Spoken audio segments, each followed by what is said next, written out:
What is up, Earth's mightiest subscribers? It's Ernie, Blerd Without Fear. Welcome back to the channel. Heroes in Crisis is back one more time because, we got, this is the 5th issue, Heroes in Crisis number 5 by Tom King and Clayman. We still got 4 more issues to go after this because I want to say this is a 9-part miniseries, which originally started as a 7-part series, but, got extended a little bit because, hey, why not? Which is one of those series that's really divisive because I've seen plenty of people who love it. I've also seen plenty of people who hate it. And I know some people aren't crazy about the whole, oh, they're just making the characters like Marvel. They have real world problems. I like my characters to be flawless. Hey, and that's fine. I totally dig that if that's what you want.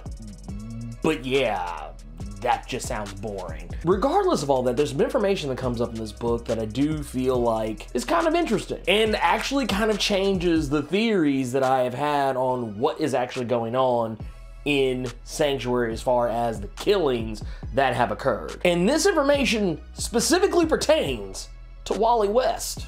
But before we get started, it only takes 2 clicks to become one of Earth's mightiest subscribers. Click. Click. We get to a point in this comic where Batgirl has gone and hit up Bruce Wayne. She has gone to the Batcave to talk to Bruce about Skeets, who Batman got his hands on not that long ago. And of course, Batman has been pumping Skeets for information. Now that I've said that out loud,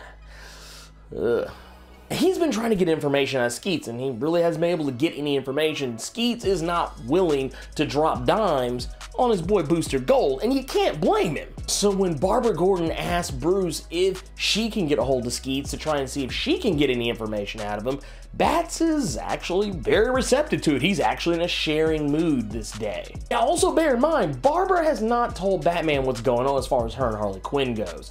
But don't be surprised if Batman either A, already knows and he's just waiting to see where it goes, or B, he doesn't know. And maybe Batgirl is actually keeping a secret from Batman because, he doesn't keep secrets. Now, Batgirl admits she does not have the tech necessary to dig into Skeets any better than what Bruce could have, but she does have something that Batman doesn't have, and that's a very impatient Harley Quinn. Because at first, Skeets is talking kind of greasy. He ain't giving up any information. But as soon as he sees that giant-ass hammer, he starts cutting a promo on Booster Gold. And this leads to Batgirl and Harley Quinn going to track down Booster, who, at this particular point in time, he has recently escaped from the Hall of Justice thanks to Ted Kord Blue Beetle. They've basically taken the car, gone to Mum's, killed Phil, grabbed Liz, and headed on over to the Winchester to grab a nice cold pint to wait for this all to blow over. Only not, because actually that's not what's happened. Now, grabbing the cold brews, that did actually happen. The rest of it, not so much. Unfortunately, probably would have made for an even more interesting issue. But Booster Gold has come up with a plan, and against Blue Beetle's warnings, Booster Gold wants to go back to the Hall of Justice, catch up with Flash one more time, only this time what he wants to do is he wants to steal information from the Hall of Justice. And Blue Beetle tells him this is a horrible idea. You've already tried interacting with the Flash before. He kicked your ass and threw you in jail.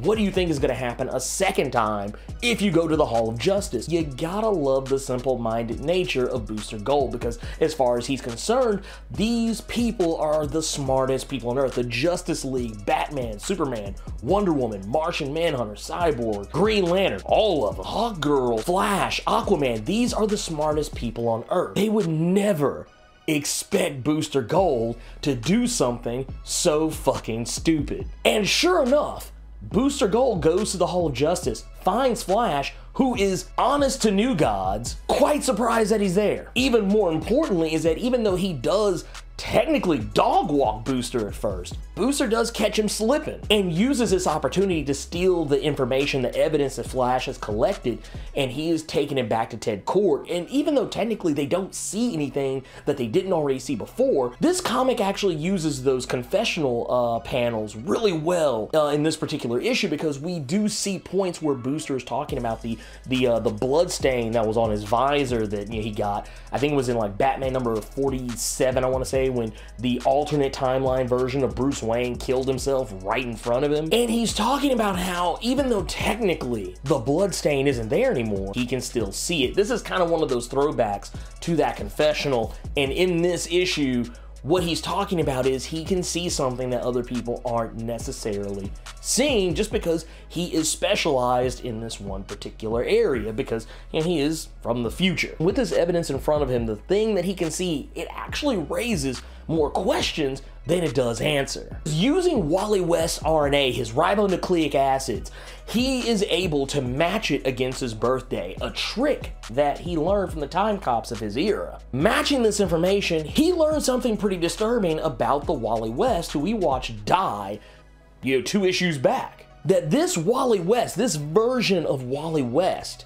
is 5 days older than he's supposed to be. So was that Wally West a clone? Was that Wally West from the future? But the other question it does beg is that if this is the case, if what Booster Gold says is true, what about the other victims of Sanctuary? Is this the same? Are they all 5 days off or some other number of days off from the day that they were born? It's hard to say, but needless to say, Harley Quinn and Batgirl do show up and catch him right about the time that he, makes this revelation. And I gotta admit, this issue is not big on bombshells or just, moment, but I gotta admit, it was a quick read. I burned through this issue in no time. Was I expecting more? I was actually kind of expecting a little bit more. I was kind of expecting to see a little bit more of the fallout from the last issue with Superman and Lois Lane releasing the information about Sanctuary, which I will admit I did actually appreciate Superman. The issue does focus on Superman for a good chunk of it. I love what Tom King is doing with Superman's dialogue here, because he's basically saying that yes,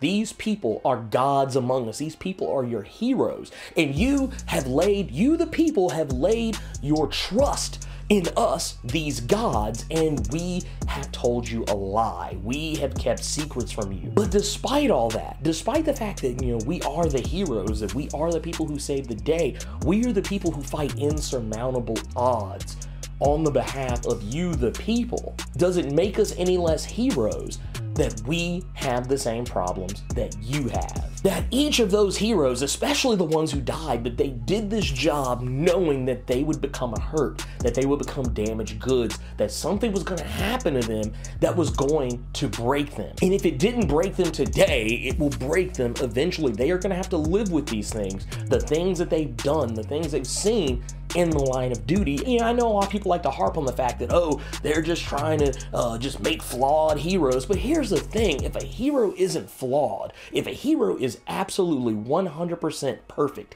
at all times, where's the conflict? Where is the, where's the rub? Where is the, the thing that is going to make the hero struggle? And I mean, that's literally the hero's journey 101. So that's why in the comments I'm always baffled when I hear people say, oh, they're just trying to make flawed heroes. It just makes me laugh. It really does. Especially when you think about the fact that your heroes have been flawed all this time. They just weren't being as open about it as they were before. I mean, you gotta look at it. And I'm gonna go ahead and cut a quick promo on your boy Batman. Batman, not unlike Marvel's Charles Xavier, is a child soldier enabling human being. Though technically, Charles would be homo superior. You get what I'm saying. The fact that he does enable children to fight crime alongside him, even his own son, albeit a clone, but still, his own son, fighting crime alongside him. That is a character flaw. Batman keeps secrets, also